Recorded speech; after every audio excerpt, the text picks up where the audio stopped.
Look, even when you deal with our atheist brothers and sisters, you think they need an intellectual argument? Let's be a bit more intellectually mature, for God's sake, yeah? All these crazy, stupid YouTube videos I've been watching, someone reads one book on philosophy and they think they could start preaching and they know the answers. This is rubbish. Lao Tzu, I think that's what his name is. Apologies if I pronounced it wrong. He said, those who know, don't speak. Those who don't know, speak. And you know what? That's so true, yeah, in many of the cases these days. Because human beings, as Muslims, we need to be more intellectually, spiritually mature. For example, say you give a very good, powerful argument for God's existence, the design argument, a new form of the design argument.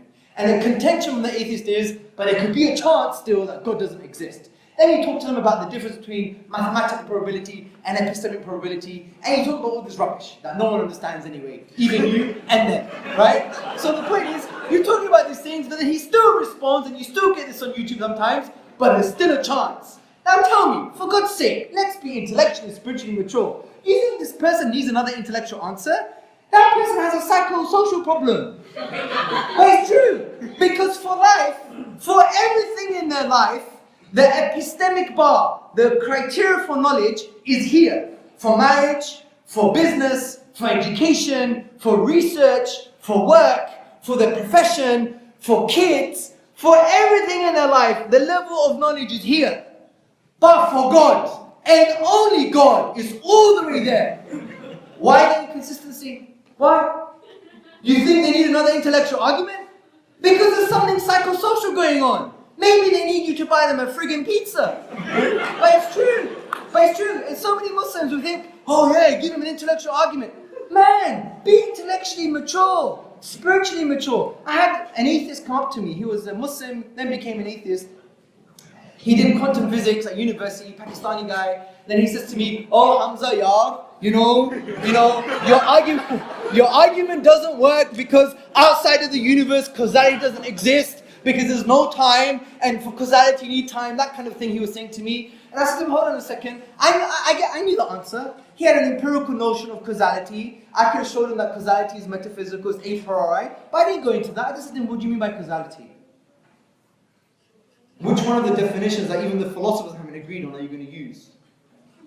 Then he could have given an answer. I said, isn't it very interesting that a key word that you're using in a sentence to refute God, you don't know the meaning for? So we sat down. And then he told me, I didn't really connect with my spirituality. I didn't know how to connect with God, kind of thing. His issue was fundamentally different.